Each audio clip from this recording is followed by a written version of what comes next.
I want to know everything, everything, screeched Harriet suddenly, lying back and bouncing up and down on the bed. Everything in the world, everything, everything. I will be a spy and know everything. Ole Golly said, "It won't do you a bit of good to know everything if you don't do anything with it. Now get up, Miss Harriet the Spy. You're going to sleep now." Ho-dee-oh-ho, ho-dee-oh-ho, ho-dee-oh-ho, ho. Hello and welcome once again to the Spouter-Inn. I'm Chris. And I'm Suzanne. And this time we are reading Louise Fitzhugh's novel, Harriet the Spy. I really enjoyed going back to, having read it many years ago, many times. It was really neat to come back to it now. Oh, absolutely. I've read it a few times as an adult. It's always a treat to go back to. There's always something new that I find inside of it. And I think we gave ourselves a nice summer/back-to-school treat by looking at this book. Totally. It was also, I thought, a really interesting book to read immediately after Invisible Man, which I was not expecting. But we'll talk about that in a bit, I think. As a New York book, maybe? As a New York book, as a book all about how to deal with individuality and people not seeing you for you. Like, they contrast in a lot of interesting ways. They're obviously coming from pretty different places, but, you know, I think they still read with each other in an interesting way. Yeah, that's serendipitous and cool. I agree with you. But yes, this is a book that I read as a child, and I think I mentioned this in our last episode, but when I was given the book, it was the first book that I read that was divided into books, like mega chapter books, and I took it very literally, and I ripped my paperback copy in half at book 2, restoring it to what I thought of as its original state, and then I was told by a parent or grandmother or something that maybe that's not how that worked. A very literal child. But I've held on to it. This is not even the copy that I read anymore. It's a very old book, and it smells disgusting. But I hold on to it just as a memory of what I was like as a reader at age, 8 or 9 or something.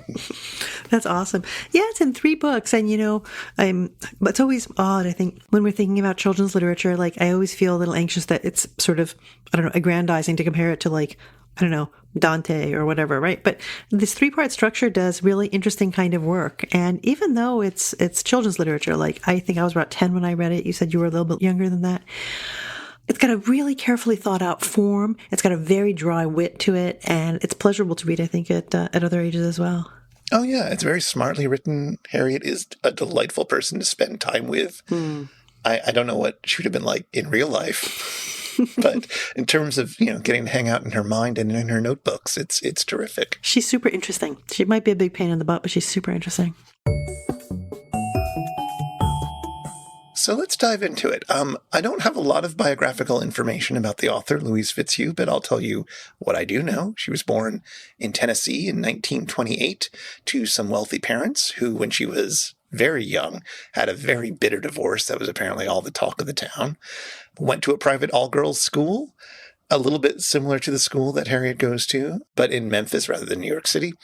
And eventually grows up, goes to Bard College. She got involved in activism there, took a special interest in anti-racism, which I think shows through a lot of her work, but also was studying art. She was trying to be an artist. She studied in France and Italy and was attempting to make a career at sort of standard artist art, I guess, until 1961 when she was invited to make the illustrations for a children's book, a parody of the Eloise books, which was called Suzuki Bean, written by Sandra Scopatone, I guess is how you pronounce that. Apparently a very popular little book about a little beatnik girl with some really interesting, well, it's got Louise Fitzhugh's drawings, very familiar if you've seen the drawings of Harriet the Spy, but also some interesting playful typography going on, which I believe was Fitzhugh's idea. A few years later, Harriet the Spy came out to much acclaim. Also, it came out to a bit of scorn, and it was banned a few places, largely because the characters just are imperfect. Like, can you say a little bit more about that? Like, what was the pretext for banning? It was banned, apparently, because it was, quote, said to set a bad example for children. Wow. And I can imagine a lot of parents not wanting their kids to be like Harriet the Spy, but I guess. as we'll see, that's sort of the point of the book, is that those parents aren't doing a good job. Yeah, exactly. In many ways, I think it's perhaps because the parents would see themselves being attacked in the book. Yeah. She She wrote a few other books, The Long Secret, which is basically a sequel to Harriet the Spy, but taking place a little bit later and largely being about Harriet and one of her friends, Beth Ellen, going through puberty and dealing with that in a really interesting way. There's another book, which in many ways I think might be her best. I mean, I love Harriet the Spy the most of her books, but Nobody's Family is Going to Change in 1974 is a very interesting look at a very difficult family situation. And I was blown away by it the first time I read it, and I need to revisit that, I think. And then there's another book that was published posthumously called Sport, which is also based on one of the characters in Harriet the Spy. She also wrote a few books for much younger children and died in 1974, aged only 46, just days before the publication of Nobody's Family is Going to Change, which is a real tragedy. There is a biography of her that came out in 2020 called Sometimes You Have to Lie by Leslie Brody, which came out to some acclaim. I have it and have not given myself the time to read it yet, but I really should, because I'd really love to know more about her. Yeah, she sounds like an incredibly interesting person. Yeah. And the reason I say that is in part because of what you're describing in the bio, but also, you know, we're talking about this as a piece of children's literature, which it is, but Harriet as a character, and we'll talk about this in more detail later, like she's a kid and there's a lot of things that go along with that, but she's also a writer. I mean, she's a person who's becoming a writer. And on the one hand, we can understand that through the framework of childhood, which is how it's presented here, but it's also like, I mean, there's so many passages in this book where anybody who is even creative in different kinds of ways is going to see their own process there. So it's a book that's very layered in terms of subjectivity, if that's not too fancy a word for a piece of children's literature. I don't think it would be, no. Well, you know what I mean? Like, you know, I don't want to... I guess this is a sort of maybe this is a me thing rather than a thing that's about that book in itself, is children's literature sort of positions itself as outside of canonicity in the conventional way. And by bringing in pieces of children's literature, as we've done now and now, we kind of invite that conversation as to like, what's the status of these books? Like we did Charlie and the Chocolate Factory, we did Little Women, we did Charlotte's Web. You know, and it's an interesting thing about how they inhabit that space. Some of the books really seize for themselves that kind of canonicity. Charlotte's Web, I think, is very much that way. But Harriet the Spy is a really interesting book and where it sits in that, I think. I think one of the other things that sort of goes along with that is that Harriet the Spy is easy to read as a queer book, as a book about somebody who resolutely refuses to fit into the categories that have been presented to her and sort of has to figure out how to live in the world where she doesn't want to participate in the categories that are given to her. And of course, Louise Fitzhugh was herself a lesbian, was operating in a circle of other lesbian writers and artists, and, you know, was living as out as she could in the early 60s, but was also very aware of how precarious that could be and how she had to negotiate that. See the biography, I suppose, for more details. But yeah, so I think this issue of canonicity and whether it fits in or whether it sort of rubs against that kind of categorization is interesting when you read it as a queer text. Yeah, I think that's exactly right. Well, for the handful of listeners who haven't read the book, and, you know, Go read it. It's great. It's short. It's a children's book. There's no real spoilers here, I suppose. It's not that kind of plot, but here goes. So, Harriet M. Welsh is a rich 11-year-old white girl growing up on the Upper East Side of Manhattan in the early 1960s. She plans to be a writer someday, and/or a spy. Is there a difference? Either way, she carries around a notebook in which she is constantly jotting down her thoughts and observations. The notebook is private, of course, which means no one else is allowed to read it, which then means that Harriet can be brutally honest in it, even cruel, as she makes her observations. The book is broken up into 3 major sections. In the first, we see Harriet's life going to a private school, eating tomato sandwiches, and coming home to be looked after by her nurse, Ole Golly. Ole Golly is well-read and is constantly offering Harriet pearls of wisdom in the form of quotations from literature, and she's also the only person around who seems to take Harriet and her ambitions seriously. But we also get to follow along with Harriet on her after-school spy route. She has found a few families that she can watch unobserved, and she takes notes on them, learning, in the process, how other people live. In the second section of the book, Harriet's happy life comes crashing down. Ole Golly gets married and moves away, and Harriet's parents aren't nearly as understanding as Ole Golly was. Her notebook accidentally falls into her classmates' hands, and the other students are aghast to read all the terrible things Harriet has been writing about them, including about her closest friends, Sport and Janie. And shunned by her peers and lacking the comforting guidance that Ole Golly used to provide, Harriet grows incredibly depressed. She lashes out against her classmates and her families and spends several days lying in bed, after which her parents take her to a psychiatrist. And in the third section, the psychiatrist has determined that Harriet is normal, is fine, but that her talents need a better outlet. And so after some arrangements with the school, she's made a writer and editor for her class's page in the school newspaper. And after receiving one last letter from Ole Golly with some advice in it, Harriet publishes an apology in the paper to her classmates, learns a little about how to function in a society, and begins to write not just notes, but actual stories. So, happy ending. Such a good book. I mean, I think one of the things that we could say about it in terms of like canonicity and the type of story it is that it does have a very happy ending. It does, but it's like a melancholy ending. You know, one of the things that sticks out in my mind, some people may have seen there was a adaptation of the book as a film at some point, and Rosie O'Donnell, I think, was cast as Ole Golly. And Ole Golly, in ways that I think we're going to talk about, is bizarrely enough kind of the emotional substrate of this novel. She's a very contained and controlled and strong person, but even so, she provides the kind of emotional undertow that flows through the book. And so late in the novel, when Harriet is looking for something, she needs something to help her get her bearings in the world. And what comes to her is a letter from Ole Golly, who's now living up in Montreal. And in the movie, they make it so there's like this joyous reunion. Ole Golly comes back to impart some wisdom. And I'm like, oh my God, I was watching this movie with my children. And I'm like, oh God, shoot me now. Because the whole point, what Ole Golly says in her letter, the whole point is I'm gone. I never, waste tears on this question of separation. You have to live in the world you're in. And we'll talk more about the advice that she offers. The letter, it's important that it's a letter because it's addressing Harriet as an adult, as someone who's a writer, who's in the world. And what she asks from Harriet is to write stories, to be herself a writer, and to be in that world. So it's happy, right? But it's like also like kind of melancholy.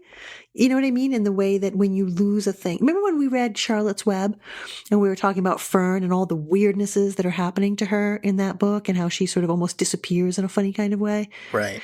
Harriet doesn't disappear, but that same loss thing is happening, I feel like, at the end of that book. I mean, it's a happy ending, but it's very odd. It is a little odd, although it does feel like Harriet has dealt with the trauma in perhaps a somewhat unrealistic way, given how quickly it has to happen. But nevertheless, it ends with the last note that we have of her writing in her notebook is, now that things are back to normal, I can get some real work done. Yeah. Which really struck me, that use of normal there, because the normal that has now been established is very different from the normal at the beginning of the book. Well, it's lies. It's lies, but it's also, Harriet is on her own. She doesn't have Ole Golly. She's taken on new responsibilities. She's had this traumatic event with a lot of her friends that she's managed to get past, at least somewhat. But it's this idea of creating a new normal after your world has been upended. Yeah. And that's sort of the happy ending. But that disconnect between back to normal, right? Where it's like, well, back to feeling like things are normal, which is not to say that they are normal. It's just this weird psychological effect that's being put on her. Yeah, or normal is maybe a kind of equilibrium where you can do things, right? Where you can get your work done or whatever it is. It's not that things are the way they were, but it's equilibrium again. Yeah. Yeah. It's an interesting book in so many ways. And I found myself thinking this time a lot about beginnings and endings. We're just talking about the way things end in the novel and the beginnings and ends of each of the three books that make up the three parts of the novel too. That's super interesting. And even the opening is absolutely fascinating. I remember as a child being really intrigued by what they're doing. Harriet and Sport are together. And first sentence is, Harriet was trying to explain to Sport how to play town. See, first you make up the name of the town, then you write down the names of all the people who live in it. You can't have too many or it gets too hard. I usually have 25. I remember as a child reading this and being like, first of all, wow, is there a game called Town? I don't know about it. That's fascinating. And I finally grasped she's made this game up. And then sort of trying to follow it. Okay, how do you do this? And then she says, you can't have too many. I usually have 25. And the idea of keeping 25 kind of plot lines and subjectivities in your head. I was like mind blown by this. But it's a scene where it tells us a lot about Harriet. It tells us a lot about sport, in the way that they kind of look down at the tree roots and the dirt in front of them and this imaginary town that's, living on that ground. They're almost like, I don't know, godlike or, like looming over this imagined town and controlling the players in a really hilarious kind of way. What did you think about that scene? I thought that was a really neat way to open it because it tells us so much about Harriet in particular. Well, I also, when I first read it as a kid, got immediately excited about the idea of playing town, like she did, taking sort of the documentation of the town very seriously, writing the names and the biographies of everyone. And then you can start the stories, right? Well, but do you? Like, the administration turns out to be the fun part. In a sense, or at least it did for me. This was sort of my ongoing realization that I am maybe not a fiction writer per se, is sort of, really liking the developing of characters and the data around them and playing a kind of Sim City of the mind. Or similarly, falling in love with fantasy maps when I was a young reader and making these maps and imagining the relationships between the countries and the landscape and so forth, but not actually getting around to writing any stories set in these places. That wasn't nearly as fun as creating the space. Yeah, she doesn't write the stories, but she kind of she's already doing it in the oral realm, right? She sort of tells Sport about how she's like, here's what happens this night as Mr. Hanley is just about to close up. A lone big old black car drives up, and in it there are all these men with guns. They drive real fast, and Mr. Hanley gets scared. They jump out, they steal the money. Mr. Hanley is all bound and gagged on the floor. Sport's mouth hung open. Then what? At this same minute, Mrs. Harrison's baby is born, and Dr. Jones says, "You have a fine baby girl, Mrs. Harrison, a fine baby girl, ho, ho, ho. Make it a boy." No, it's a girl. She already has a boy. What does the baby look like? She's ugly. Now, at this very minute, so it's like, it's hilarious section, right? But this idea that like the story takes off in her head. Now, she's not a writer already. This is right at the beginning, but that spinning of the narrative thread, right? That's already happening with a vengeance. Yeah, she's not a writer yet, although she already knows she will be one. She's already saying in the very first pages that she's going to be a writer someday. And, in addition to the sort of idea of the game and the fleshing out and the ridiculous narratives that she's coming up with, you're right. Like, she's just insisting on these things immediately. Oh, the baby is ugly. Boom. It's just a pronouncement. Oh, just everybody. Just keep going. In this town, everybody goes to bed at 9:30. Harriet said definitely. And Sport's like, okay. But it makes sense. So you get a tremendous amount of personality of the characters. You get the relationship between Harriet and Sport. You get this kid who's doing something which is intriguing, but you've never heard of a kid doing this before, probably. It certainly struck me that way as a kid. And you also have, as she says at the beginning, you can't have too many people or it gets too hard. I usually have 25. 25, I mean, it's a little bit low, but it's approximately the number of characters in the book. Oh, nice. Like there's 12 students, there's a handful of teachers, a handful of family members, a handful of neighbors that she's spying on, and that's most of it. I think the number would probably go up to the 30s, but it's not too much more than that. That's a nice point. So she's preparing to be a writer and preparing you for the book in several ways there. And the other thing that's going on in that opening chapter is, and again, which is really an extraordinary way to begin, is we begin to some extent with Harriet, because we have that conversation between her and Sport. And then almost immediately, her nurse, Ole Golly, is introduced, and Ole Golly will take Harriet and Sport with her to go visit somebody way out at the end of the subway line. And that whole episode is incredibly weird. And I mean, again, it tells us a lot of what we need to know, but it does it in a way that is bewildering. And I remember as a child reading that chapter and being like, going back and reading it a second time, it's like, it's an extraordinary entry point into these people's lives. And the lessons we're supposed to take from it are not self-evident. Yeah, and the way that Ole Golly frames it is interesting, because she says, okay, we're going to Far Rockaway, which is pretty far away from the Upper East Side. Oh, yeah. I want to show you how this person lives, Harriet. This is my family.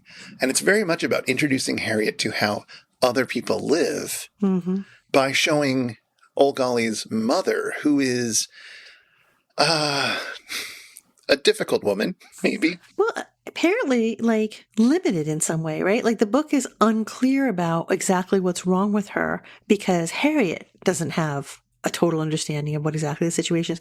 And what Ole Golly says about her mother is going to be something else again. So they go into the house, and just even the entry into that space is super interesting. There's a lot to say about it. And the physical description of the mother is comic and also really disturbing. The door opened with a loud swish. There suddenly was the largest woman Harriet had ever seen. "Why, look a here what's coming," she bellowed. "Look at them little rascals." And her great fat face crinkled into large cheerful lumps as her mouth split to show a toothless grin. She let forth a high burbling laugh. Sport and Harriet stood staring, their mouths open. The fat lady stood like a mountain, her hands on her hips in a flowered cotton print dress and enormous hanging coat sweater. And her shoes were a wonder, long, black bumpy things with high lace sides up to the middle of the shin, bulging with the effort of holding in those ankles, their laces splitting them into grins against the white of the socks below. Harriet fairly itched to take notes on her. Such a strange passage, because it's sort of comic, sort of horrifying, it's rude. I mean, it's rude, right? It's like, I don't know if hateful is the right word for it. It's contemptuous. And part of that is because we're seeing it from this child's point of view, who's like, I don't even know what I'm seeing. And what Harriet longs to do is to write this down. She wants to remember this. Yeah. Right. And so it's a kind of wonder experience, but it's also disturbing in all kinds of ways. So the most extraordinary thing I think about this entire scene is that in the course of the conversation, when Ole Golly and her mother and Sport and Harriet are sitting there together drinking tea, Ole Golly says this. She says, "Behold, Harriet, a woman who never had any interest in anyone else, nor in any book, nor in any school, nor in any way of life, but has lived her whole life in this room, eating and sleeping and waiting to die." Harriet stared at Mrs. Golly in horror. Should Ole Golly be saying these things? Wouldn't Mrs. Golly get mad? But Mrs. Golly just sat looking contentedly at Harriet. Perhaps, thought Harriet, she forgets to turn her head away from something unless she's told. Yeah, it's passages like that that'll get the book banned, I suppose. As a child, though, I remember reading that, I was like mind blown. I was like, what is going on here with these people? Oh, yeah. This was such a horrifying introduction to the book when I was a kid reading it. I remember that distinctly. Like, there's also an illustration of the mother, which is very upsetting. But yeah, no, this depiction of the mother just sort of sitting there and doing nothing and waiting to die is astonishing. Well, it's not even that, it's not even the depiction of her directly that's so astonishing. It's the fact that her daughter, who is dutifully coming to see her every week, also sits in front of her and says this to Harriet and Sport, or addressing Harriet directly. And knowing that the mother is not really taking it in. And so I guess what it's doing is exposing Harriet and also Sport, who's come along to this other world that they're not familiar with. And it's also exposing them to the fact that people inhabit different kind of spaces, even when they're in the same physical space. That communication takes place in a way that isn't, where people aren't always meeting one another in that space. I'm not putting it very well, but as a kid, that passage really blew my mind, and it still blows my mind now, which says something about the book, I guess. It's also interesting that the pretext for bringing Harriet and Sport along is so that they can see something that they haven't seen before, see how someone is living. And we've already sort of in between these passages, or maybe during the playing of town, found out a little bit of what Sport's life is like at home, which is wildly different from Harriet's sort of well-to-do family, right? Sport lives with his father, and his father is an alcoholic writer who is just sort of languishing until his paycheck comes in, which by the end of the book it does, so that's nice. But Sport has taken on all the responsibilities. This 11-year-old boy is making all the food, is keeping all of the finances of the house, is sort of intercepting all the checks that come in so that his father can't go and spend them inappropriately and mean that they have to starve. They're not doing great, and it's all being held together by this 11-year-old. And Harriet maybe doesn't fully understand what that is or what that's like, but she's at least exposed to it. But even that isn't quite the same thing as what's happening with Mrs. Golly. Yeah, I think that's exactly right, because the situation with Sport, Sport is sharing with her, sort of secrets about his life that he doesn't share with others. He takes her to his room. The description of Sport's room is really revealing. It's neat in the same way that Harriet's is, but for very different kinds of reasons, I think. Anyway, he takes out keys, he unlocks the desk, and he says, "You see these books? These are my books. So it's sort of like Harriet's notebook, only a different kind of book. These are ledger books. Each drawer was filled with large ledgers. One drawer held a cash box, which was also locked. My, she said, because she didn't know what else to say. And then he starts explaining the finances. She says, I hate money.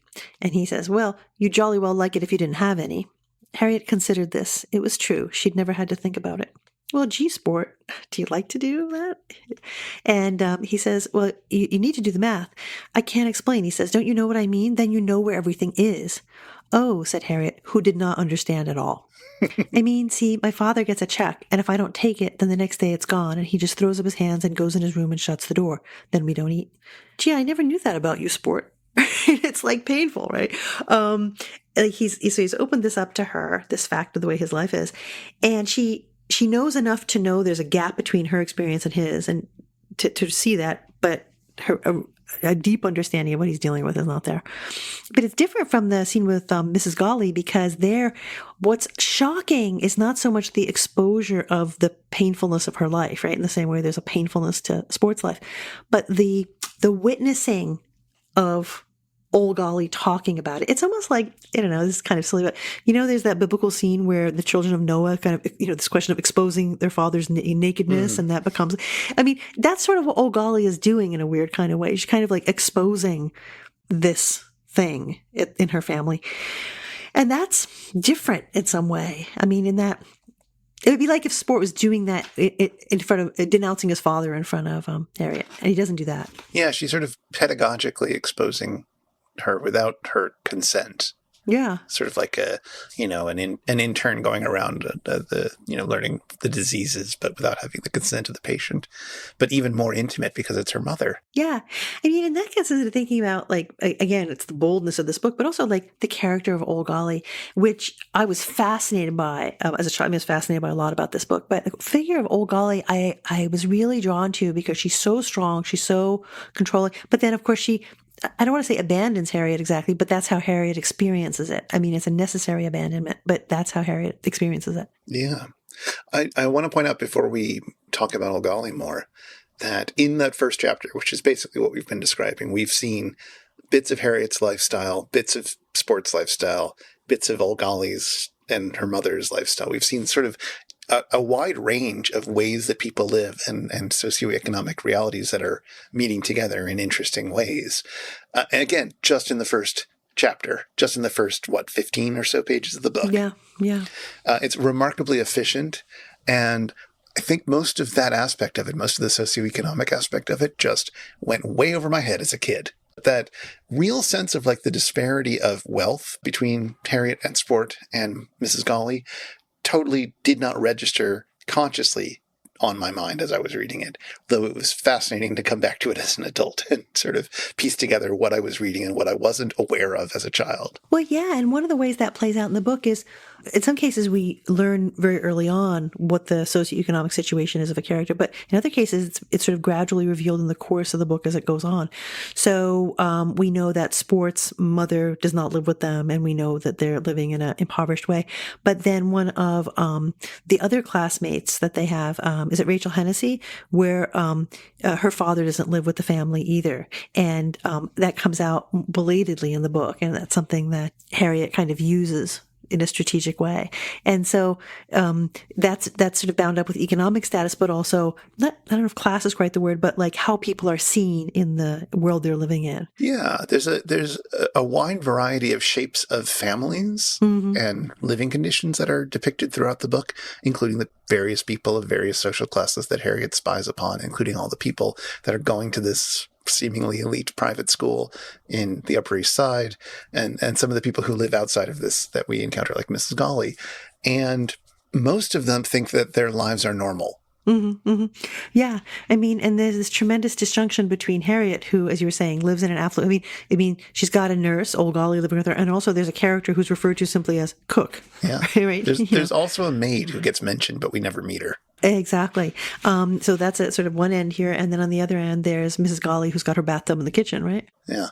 So Ole Golly is a very interesting character. One of the ways that she's interesting that was really striking me on this read was how she's presented as a reader. Yeah, she's always quoting. Yeah. And yet her reading mostly seems to serve the purpose of finding sort of the Bartlett's quotes passages of literature that you can memorize and then recite to people to say something to them and have the authority of the literary source that you're saying it from, and maybe the, well-constructed nature of that particular way of phrasing it. But like, that's what she's doing. She doesn't seem to have a more profound engagement with literature than quoting it. I don't know. It's an interesting question. It's clear that she's reading books. Like I think Dostoevsky comes up and stuff like that. Like she's clearly reading these books, right?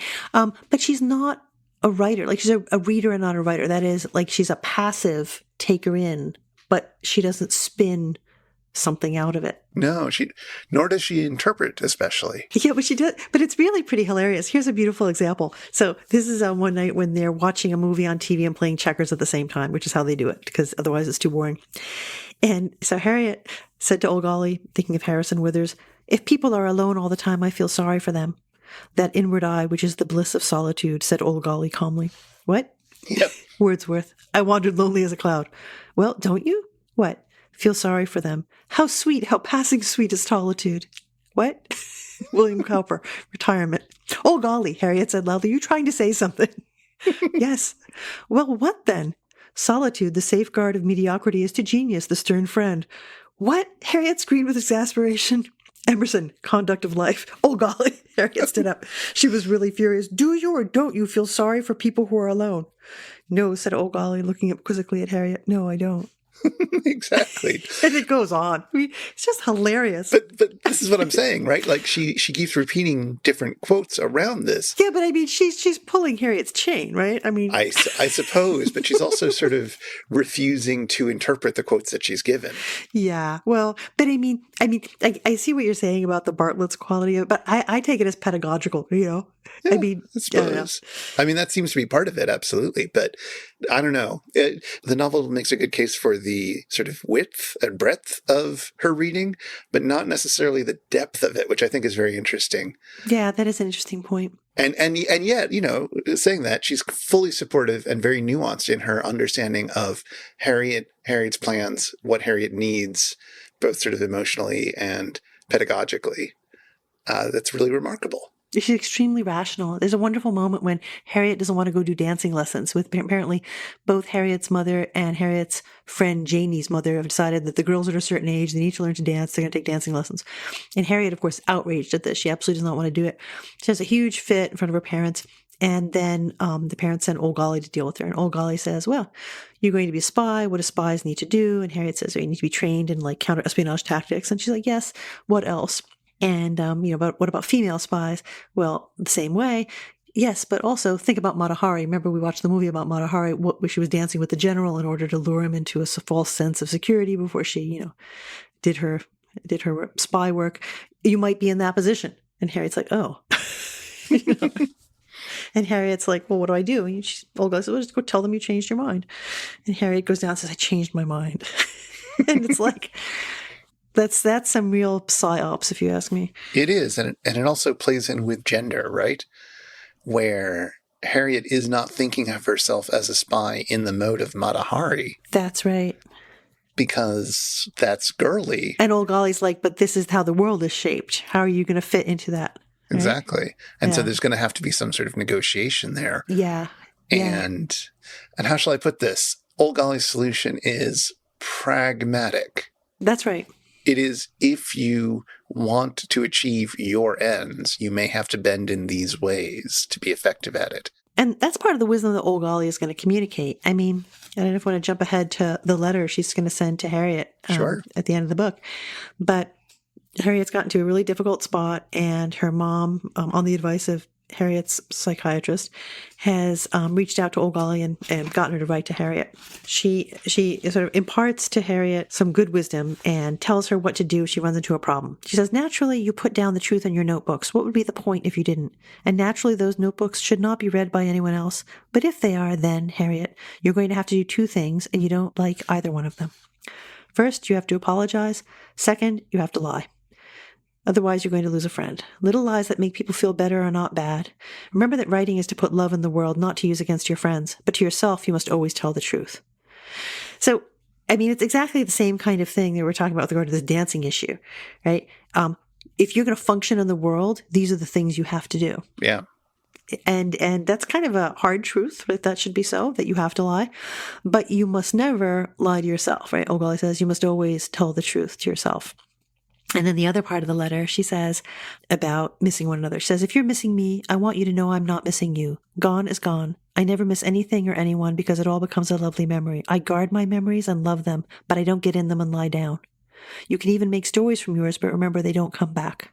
Just think how awful it would be if they did. You don't need me now. And again, as a child, I was reading that, I was like, whoa. Yes, that is so brutal. I mean, it's not wrong, but it's very forthright. Yeah, it's not wrong. And it's not even not loving, because it is a very loving letter. But it's like, you have to be hard in this world. I mean, that's what it's saying. And again, like this is a book, again, I loved it as a child. I read it over and over again. And reading it now, it's like, it brings me back to being a child reading that and like taking on these lessons and being like, yeah, okay, this is a thing you need to know. Yeah. And again, it's interesting reading this immediately after Invisible Man, because that idea that sometimes you have to apologize and sometimes you have to lie if you want to be in the world, even as you're only telling yourself truth. That's something the narrator has to learn, right? Well, and doesn't. Yeah.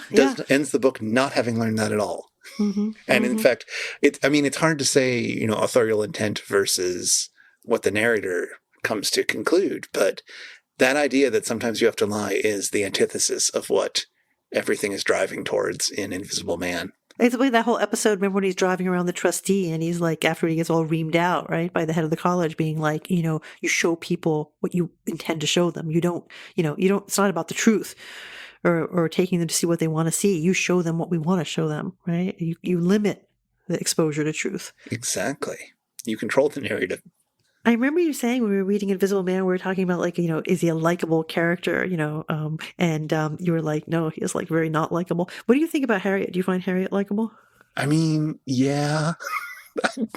I find her interesting. Maybe not likable, but really interesting. I would know better than to want to read her notebook, I think, and see all the terrible things she would say about me. Well, but she seems, I don't know, she seems delightful. Yeah. She's a bit weird. Oh, yeah. Absolutely weird, but not in ways that, except for when she's at her lowest and she starts like physically attacking people and so forth. Most of her weirdnesses are just sort of pleasant eccentricities. Her tomato sandwich love. Exactly. She eats only tomato sandwiches and eats them for lunch like every single day. She really, and she's quite lyrical about her love for tomato sandwiches. But also, again, I remember as a kid being enchanted by her love of routine. Yeah. So every day at 3:40, right? So here's just a passage. It was time for her cake and milk. Every day at 3:40, she had cake and milk. Harriet loved doing everything every day in the same way. Time for my cake and milk. Time for my milk and cake. She's sort of singing through the house. And she's also sort of quite compulsive about keeping her room in a certain way. And so she's got this like, I guess what I was struck by reading at this time was the extent to which control, one of the things this book is about is control. And I guess that fits in with what you were saying about how do we fit ourselves into this world, especially into categories that maybe we don't quite fit. She's someone who inhabits the world in a strange kind of way, and she has to figure out how to accommodate her nature to what the world can accommodate. Right. And Ole Golly seems to have been doing a lot of that work up till now. Oh, yeah. Right? Like, Ole Golly is, again, sort of the only person in her life who gives her the permission to be herself. Mm-hmm. And it fosters it while occasionally finding these places that it needs to be tamped down. She lets her read under her covers at night until a certain period of time. Until a certain hour when it's late enough that she comes in and says, okay, now you have to be done. And Harriet appreciates that she both gets away with it, but not too much, right? Mm-hmm, mm-hmm. And that's fascinating. And it's incredibly frustrating once Ole Golly is gone to see that her parents have no idea that she might need this. What she's lost is the person who understands her. And that's why it's so interesting looking at, you remember the different books, the 3 books, the end of book 1 and the end of book 2 really push really hard on this point. So at the end of book 1, we see Ole Golly leaving. Goodbye, Harriet the Spy, whispered Ole Golly into Harriet's neck. Harriet felt tears start in her eyes. Ole Golly put her down sternly. None of that. Tears won't bring me back. Remember that. Tears never bring anything back. Life is a struggle, and a good spy gets in there and fights. Remember that. No nonsense. And with that, she picked up her bags and was down the steps. A cab pulled up, and Ole Golly was gone before Harriet could say a word. Again, it's like the letter at the very end of the book, right? It's not unloving, but it is hard, right? In a way that's meant to make Harriet hard. And Harriet, how can I put it? She's not quite there yet. And so at the end of part 2, we see her kind of deep in that state of mind. That night, Harriet had another nightmare. It didn't start out as a nightmare. It started, in fact, as a wonderful dream in which Ole Golly, seated in a rocker and wearing a warm yellow flannel bathrobe, rocked Harriet on her lap as she held her very close.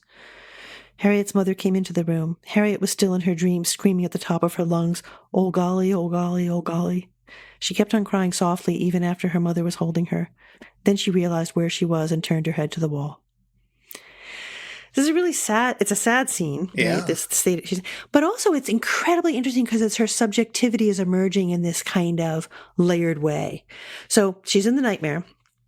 In the dream, starts out beautiful, and it's that she's in Ole Golly's arms, right?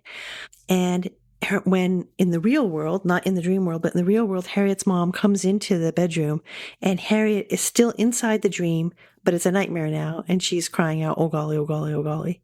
And then she realized where she was, which is in this world, and turned her head to the wall, and she pretends to be asleep till her mother leaves. Then she cried a little more and really fell asleep. So it's such a transitional. I remember being really struck by this passage this time reading it, because I was like, this is such an important moment, because it's the interior world where she's like bathed in a bath of love, right? And then it's this exterior world where you have to be hard. And that's what Ole Golly taught her. It's like, oof, that's a tough thing. It's also fascinating to me that after Ole Golly leaves, she doesn't have anyone who tries to understand her and tries to give her the space to be herself and to try to understand what that's like, until she goes to the psychiatrist in the final chapter in book 2. And the psychiatrist, she's as baffled by the psychiatrist as the psychiatrist is baffled by her at the beginning. And there's a lot of sort of careful dancing about until, they figure out something to do together. She's feeling very cagey. He's sort of a child psychologist, so he's got all these toys and wants to try to find some way to have her play that he can then observe. They end up playing Monopoly, which she agrees to, but she hates it. And he loses because he's taking notes the whole time during their Monopoly game. So she says, well, that's, why don't we do it without you taking notes? I'll bet you'll do much better.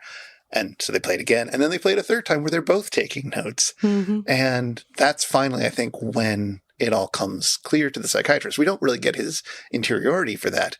But shortly thereafter, the psychiatrist will be talking with the parents and reassuring them that, yeah, she's fine. She just needs this outlet, and coming up with ways sort of to make her life more like how it should be, to allow her to flourish. And more of an outlet, right? Like she should have her notebook back. She should be able to take it to school. And then that's when she, like you were saying before, starts doing the school paper, right? Yeah. And so she's actually entering into the life of the writer. And this is something that the parents would never have figured out, because that is so different from their experiences as children or as what they think they should be doing as parents, that it's just not on the table. And they're just not willing to pay attention to Harriet to start to begin to understand her and what this might mean for her on their own. They need the authority figure of the psychiatrist in order to actually be able to see that.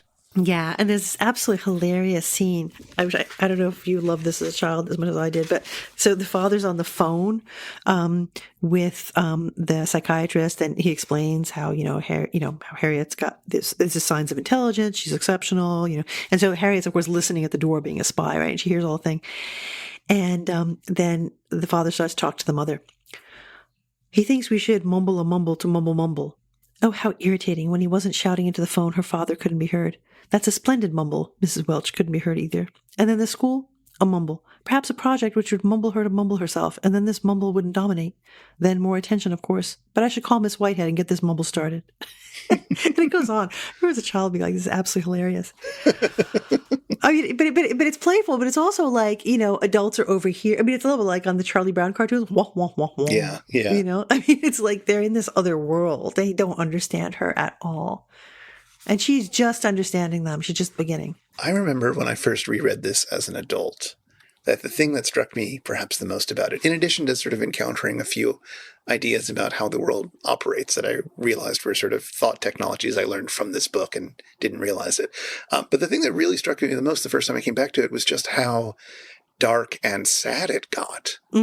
She, at one point, is writing in her notebook, lying in bed, that every morning she wishes she were dead. And, when her notebook is taken away from her when she's at school, in an effort to get her to pay attention to things, it does the exact opposite. Like, she can't function without it. Her brain functionality just collapses. She's so used to thinking through, observing, and writing that without the ability to write, her thoughts are just not happening. And she becomes aware of this, especially once she gets her notebook back and can start trying to unpack what happened that day.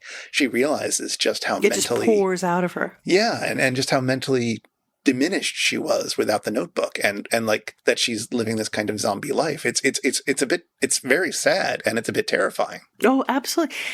And fascinating in the way, again, like we were talking about before, it kind of unpacks like the writer's mind, right? So it's partly that the thoughts can flow when she's writing in a way they can't. Like when she's, it says, when she doesn't have the notebook, the thoughts came slowly as though they had to squeeze through a tiny door to get to her. But when she wrote, they flowed out faster than she could put them down. And then there's a really amusing passage really early on where she's writing in her notebook and she describes something, and then at the end she writes, "Ole Golly says description is good for the soul and clears the brain like a laxative." Yes. But it's also about control. Like, so it's partly that expressivity, like the flow, right? But it's also about control. Like, there's these neat passages where, like, one time the sport is asking her why she's writing everything down about these people, and she says, "Because I've seen them and I want to remember them." So it's like, yeah, material to write, but it's more than that. At one point, she does a commentary in her notebook on Miss Elson, one of the teachers, and then she slammed the notebook shut as though she had put Miss Elson in a box and slammed the lid. And there are a couple of other comparable kinds of passages where it's about like the control that's happening there. And I thought that was super interesting too. Like, that's just how she can, like, she needs that in order to function. Yeah. I mean, we see that at the beginning with the town sequence where she's putting everyone to bed at 9:30 and she's declaring babies ugly. And like, this is the joy of fiction, is that you get to control all these things, or at least it's the joy of writing fiction for some people. And similarly, like, the joy for her in her notebook is not only is it a way that she can think, but because she's so unguarded in what she writes, she is judge, jury, and executioner in the notebook. And people who are bad, the boy in her class, Pinky Whitehead, who she can't stand, is constantly condemned in her notebook, even if that's not happening outside of the notebook, even if she has no control of it there. There is a world in which everything is just and right and happening exactly as she imagines. Yeah. And that is absolutely fascinating about this book. Yeah. And a little disturbing too. I mean, it's like, it's weird. One of the things that's so beautiful to watch in terms of her development as a writer is the ways in which, like, she's going on her spy routes and she's watching these different families, like the DeSanti family, who are grocers, Harrison Withers, who lives in an apartment with like 25 cats or whatever it is and makes bird cages. And so we see her observing them, and as the book goes on, they're purely descriptive, the episodes, but then as they go further on, they become almost full-fledged stories. And then by the end of the book, Harriet herself writes a story about Harrison Withers and a little kitten that comes into his house later on. So it's like, how can I put it? We're witnessing the writer coming into being as well as hearing about it in the book, which is kind of cool. Yeah. And Fitzhugh does a wonderful trick here of presenting a story for us. Like, we've seen Harrison Withers having a bunch of cats, his techniques for keeping the authorities away from absconding all his cats because he's got far too many. Oh, yeah. Then what happens after they come in, and then a bit later when he gets a new kitten. And like, okay, that's a lovely arc for a story, which is not quite how Harriet presents it when she writes the story. No, it's a different story. Yeah, and she's presenting it from like her 11-year-old understanding of everything. So Fitzhugh does a really great job of sort of translating this and then representing what's going on in Harriet's writerly mindset at that point in her life. There's so many neat things about this book. One of the things I also really loved about it is like the visual quality of this book. There's illustrations in it, and you mentioned already Fitzhugh didn't just do the illustrations herself for this. She's a very accomplished artist and illustrator. And so they're not just complimenting or adding on to what's happening in the book. They're participating in what the book is doing. And also the different typefaces, like if Harriet's writing in her notebook, or if something is a sign, or sometimes type will be very big or very small, reflecting what's going on with Harriet. I found just that visual quality of this book really, really, I don't know, I loved it. Oh, yeah. No, absolutely. Some of these images are deeply engraved in my mind. Some of the very hideous ones and some of the very sweet ones. Yeah, some of them are drawn with very, very, very sharp and angular lines. Others drawn in this almost luscious, soft way, like the fat and spoiled Mrs. Plummer. I don't know if you remember her propped up on her many, many, many pillows in her bed, a litter of pink baby pillows. And this delightfully squiggly, scraggly line indicating all the softness of the pillows and the sort of featheriness of her outfit. Yes. Exactly. Fabulous, simple, but fabulous drawings. And then at the other end of the spectrum, the oddly flat Robinsons, Mr. and Mrs. Robinson. And they're two people who acquire lots and lots of things, and they bring people over to visit and admire their things. And they seem to do absolutely nothing else. And when they're alone at home together, they don't speak. They just do nothing. And they're drawn, by contrast, in this very sort of sharp-edged, like almost kind of, almost like woodcut-like kind of line, except for the knitting that Mrs. Robinson has in her lap, which is interesting in all kinds of ways. And so like the illustrations are doing all kinds of odd work, I think. Some of them are very sensitive and delicate, like we're saying Mrs. Plummer and Harrison Withers, whose delicacy of his workmanship you kind of see in his hand where he's holding a bit of wire. It's as if he's facing us, as if we're the thing he's working on. So the illustrations are incredibly interesting. Yeah. So with the illustrations, were there any that particularly appealed to you or that stuck in your memory really strongly? Yeah. There's some really great illustrations of Harriet. There's one where she's sort of precariously hanging off a ledge from a window where the gravity looks impossible. Looking in the skylight, right? No. This is one where she's looking through like a grate in the window. Oh, yeah. Yeah. There's also a nice one where she's looking down into a skylight, as well as one where for a school pageant thing, she has to pretend to be an onion and she's rolling around on the floor trying to be more onion, which is just delightful. Her ongoing frustration with trying to empathize and sympathize with the onion and become like onion is just great. And her teacher in that class, who's trying to be gravy in her illustration, is just remarkable. And the way that the teacher is sort of really into this idea of like being an onion and thinking about what that means, to the horror of the normal teacher for their class. She's just refusing to fit into the standards of decorum that everyone's expecting. It's like this glimpse that you sometimes see of like, you know, as a queer kid, of some other form of queerness in one of your teachers. And you're like, wait a minute. It's a great moment. She says, I want you to feel to the very best of your endeavor. I want you to feel that one morning you woke up as one of these vegetables, one of these dear vegetables nestling in the earth, warm in the heat and power and magic of growth, or striving tall above the ground, pushing through bit by bit in the miracle of birth, waiting for that glorious moment when you will be eaten, Harriet whispered to Sport. Once and for all, your essential and beautiful self, full-grown, radiant. Miss Barry's eyes were beginning to glaze. One arm was outstretched toward the skylight. Half of her hair had fallen over one ear. She held the pose in silence. Miss Elson coughed. It was a things are getting altogether out of hand cough. Yeah, because she keeps holding these pauses for uncomfortably long times. I know. It's a wonderful scene. Scene. It's great. She's such a good teacher. No, but again, it's nice. It's a neat moment, and I hadn't thought about it this way before. But again, it's somebody who doesn't quite fit in the shape of the categories or the roles that the world has set out for you. Right? It's a comic scene, but she's also exposing that you have to do what you have to do, right? And so Miss Elson is kind of like rude to her. She says, Miss Barry, I think they've got the position. Miss Barry turned one inquiring eye over her shoulder to face a royal snub from Miss Elson. She scrambled to her feet, where she'd been lying there on the floor, you know, like a heap of old clothes, right? All right, children, she was suddenly crisp. I want you to start improvising your dances, and I will see what you've done next dance class. The change in her was so remarkable that all the children stared in silence. So, like, she can do what she has to do. I mean, I think one of the things that I found interesting about this moment on this read through is that here we have another example of an adult who is not quite fitting in, not quite playing by the rules, but sort of has learned how to be in the system, you know, sort of recognizes when she's gone too far for the normies around her and knows how to sort of straighten her up, but also maintain some dignity while she's doing things that are perceived as undignified. Like, this is a kind of potential role model, not the type of person that Harriet wants to be when she grows up, but somebody who has that kind of relationship to the expectations of normalcy around her.